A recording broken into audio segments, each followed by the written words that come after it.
Меня зовут Долгушин Александр, я программист компании Web. Тема моего выступления называется НДС 2015, организация учета, подготовка 1С отчетности и взаимодействие с налоговыми органами.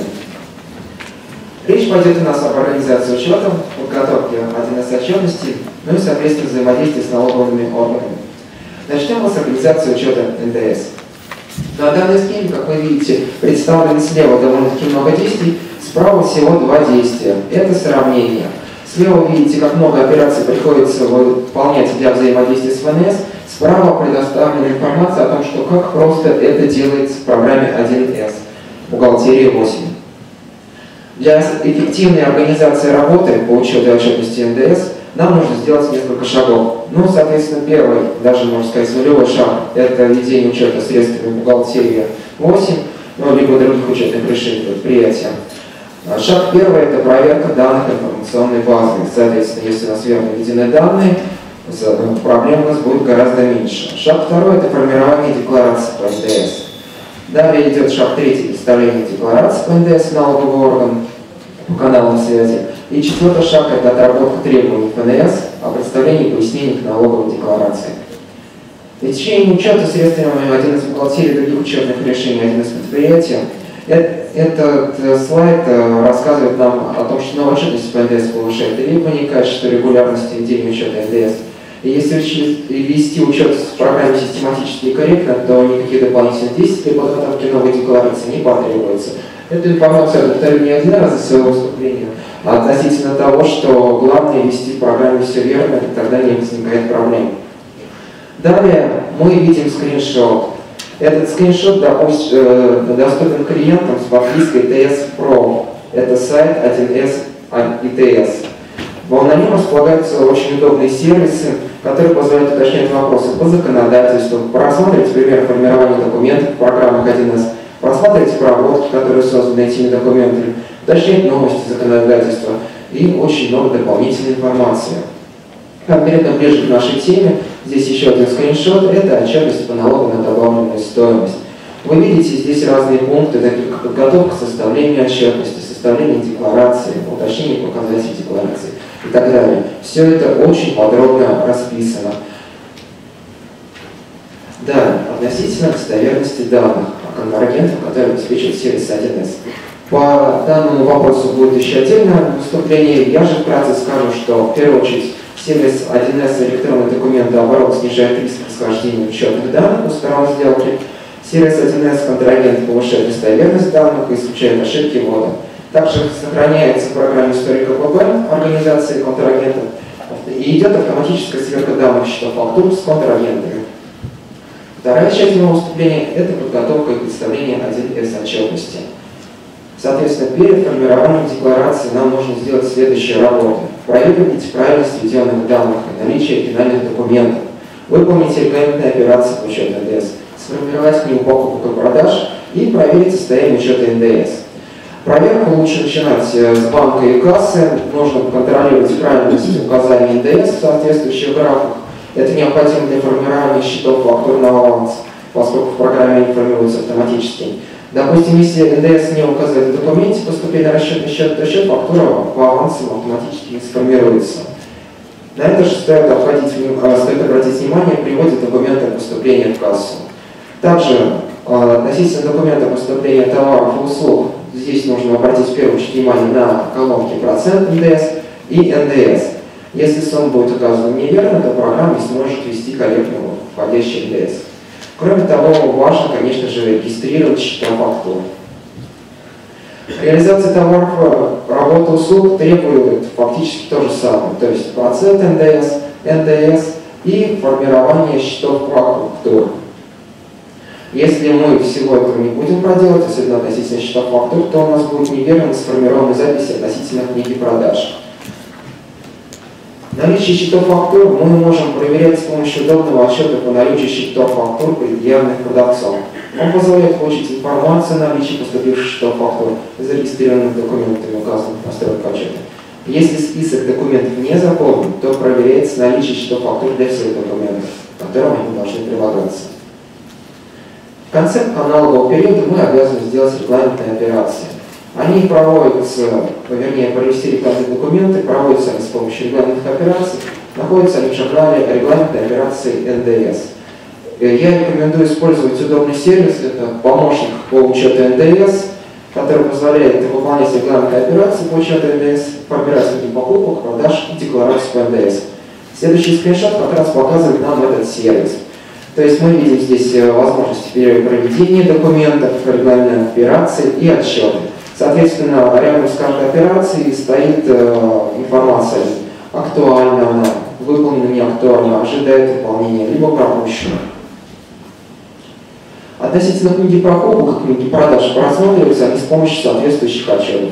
Отчеты по НДС книга продаж и отчеты по НДС книга покупок. Вам нужно что-то зайти, нажать «Выбрать период» и нажать на кнопку «Сформировать».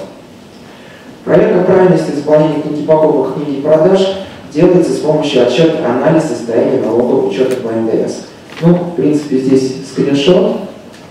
Здесь видно, как это делается. Опять же, выбирается период, выбирается организация, нажимается на кнопку «Сформировать». Если у вас в 1С ведется не одна организация, так, организация по техническому умолчанию. Проверить состояние учета, проверить правильность заполнения книги покупок и продаж можно с помощью обработки экспресс-проверка. Она позволяет проверить выполнение общих положений учетной политики, состояние бухгалтерского учета, правильность денег кассовых операций, ну и, конечно, корректность отображения операций, связанных с книгой покупок и книгой продаж. Соответственно, скриншот экспресс-проверки. Экспресс-проверка выяснила, что у нас есть ошибки. Мы исправляем эти ошибки и начинаем формировать декларацию. Прошу прощения.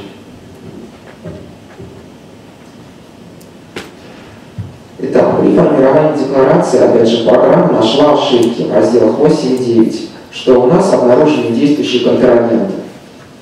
Мы открываем данные разделы, и с помощью, в принципе, декларации мы можем сразу переходить к счетам фактур. Здесь мы вводим корректные данные. Также декларация помогает нам, позволяет нам смотреть в машиносчитаемой форме. Далее мы исправляем эти ошибки. Как вы видите, проверка контрагентов по ПНС выполнена успешно. Далее, какие проверки мы еще можем проводить? Проверять контрольные соотношения, проверять контрагентов, проверять выгрузку и сделать проверку в интернете. Здесь мы видим проверку контрольных соотношений. Соотношение не выполнено. И справа, если видите, там написано «Описание нарушения, нарушено соотношение показателей». Возможно, арифметическая ошибка в декларации. То есть программа дает вам предположение, подсказку относительно того, что это за ошибка. Далее здесь у нас, как я уже говорил, проверка контрагентов. И после всех проверок, после того, как мы уверены, что у нас все правильно, мы нажимаем на кнопку «Отправить», и по телекоммуникационным каналам связи наша декларация отправляется в ФНС. Далее, как нам проверить относительно того, поступила она в ФНС или нет? В программе, конечно же, это все отображается, но вы можете подключить все дополнительные сервисы. Допустим, для просмотра в личном кабинете 1С отчетности, портал указан, мобильном приложении для смартфонов и планшетов. Также при подключении к 1С отчетности, когда вы отправите заявление, там есть возможность подключения СМС-уведомлений. Если у вас уже есть 1С отчетность, но вы хотите подключить, отправляется просто корректирующее заявление, где вы указываете, что вы желаете еще дополнительно подключить эту услугу. От себя хочу добавить, что относительно ФНС пока случаев не попадалось, но относительно других отчетов был случай, когда клиент отправил, соответственно, в этот момент у проверяющего органа был сбой, и в программе отображалось, что отчет отправлен. А орган не сообщил клиенту, что в этот момент был сбой, клиент ожидал несколько дней, в программе все отображается верно, связался, он предупредил, что нет, извините, у нас был сбой, и клиент просто отправил, соответственно, повторно свой отчет, и все прошло корректно. Но если бы у него был подключен какой-нибудь из этих сервисов, он бы эту информацию узнал бы, возможно, раньше. Часть третья моего выступления – это взаимодействие с налоговым органом в случае выявления расхождения. Итак, на какие же этапы действует взаимодействие с налоговым органом при выявлении ошибок? Мы получаем от налогового органа требования, подтверждаем, что получили эти требования, и представляем пояснение. Какие же ошибки могут возникнуть? На самом деле их всего две. Первое – это когда вы заполняете декларацию, допустили какую-либо ошибку, допустим, в одном поле вы указали цифру 4, в другом 7, ошибки набиваем. Либо второе – это когда у вас расходятся данные с вашим партнером. Сообщается об этих ошибках налогоплательщику с требованием предоставить их в течение 5 дней, то есть вы должны прислать соответственный ответ. Чтобы не пропустить это требование, соответственно, можно воспользоваться сервисами, о которых я вам рассказывал, то есть посмотреть в 1С отчетности, либо воспользоваться мобильным приложением, личным кабинетом или СМС-уведомлением. Формы и формат требований, представление и пояснений. Формы сообщения рекомендуемым письмом ФНС. К требованию прикладываются табличные формы. Каждое из приложений к требованию по форму формате фактически повторяет соответствующий раздел. Но добавляется графа 20. Справочник, код возможной ошибки. Соответственно, поговорим немного подробнее об этой графе. Если не указан код 1, это отсутствие логичной записи контрагента. Коды 2 и 3 – несоответствие данных об операции между разделами декларации. И код 4 – возможно допущена ошибка при регистрации счета фактуры. Как мы видим, на данном примере у нас уже подчеркнуты ошибки. И, соответственно, здесь пояснение, что налоговый орган при сопоставлении данных раздела 8 покупателя с разделом 9 обнаружил расхождение по дате и номеру счетов фактуры. Соответственно, вот эти расхождения, вот у нас указана цифра 4. Так, в случае, когда мы получили это требование, нам необходимо передать его налоговому органу, квитанцию о приеме требования. Если же мы этого не сделаем по телекоммуникационному каналу связи в течение 6 дней, может произойти переустановление операций по счетам банки и переводов электронных денежных средств. Форма ответа на требования представлена на сайте ФНС России. Ответ на требования формируется, если пояснение не влияет на показатели строк 40 и 50. По разделам с 1 по 7 мы предоставляем текст сообщения, по разделам 8-12 представляется таблица по каждому разделу. Если же, так скажем, это влияет на строки 40 и 50, отправляется уточненная декларация. Если вы сами обнаружили ошибку, а ФНС ее не видел, тогда вы все равно отправляете полностью уточненную декларацию. Так, далее у нас пример идет, что налогоплательщик получает налоговыми органами требования с приложением таблицы. Итак, удостоверились, что в строке 11 при регистрации счета фактуры все сведения указаны правильно, а в строке 23 допущена техническая ошибка указания номера счета фактуры, налогоплательщик должен отправить ответ на требование приложить к нему таблицу номер 1 с повторением сведений в строке 11 и таблицу номер 2 с указанием для строки 23 правильного номера зарегистрированного счета фактуры. Так, далее у нас еще один пример. Организация МЕГА, применяющая общую систему налогообложения, выставляла налоговую декларацию за первый квартал, во втором квартале организация получала от ФНС России сообщение с требованием представления пояснений. Итак, мы заходим в 1С отчетность, выбираем входящие и видим требования. Нажимаем на него, соответственно, у нас открывается такое меню, и в приложении предоставлена подробная информация о том, почему возникло требование и, собственно говоря, относительно ответа. Для того, чтобы сформировать и отправить налоговому квитанцию о приеме, следует нажать «Подтвердить прием». Пройдя по гиперссылке «Прием подтвержден», можно увидеть этапы отправки и весь цикл обмена по поступившему нам требованию. Собственно говоря, вот они, циклы обмена. Далее нам нужно сформировать ответ. Как было сказано ранее, есть ответ письмом, есть ответ по разделам 8-12. Относительно пояснений по разделам 8-12 на каждой закладке создается таблица. Если же у нас необходимо уточнить сведения только одного раздела, то, соответственно, никаких лишних колонок не появляется.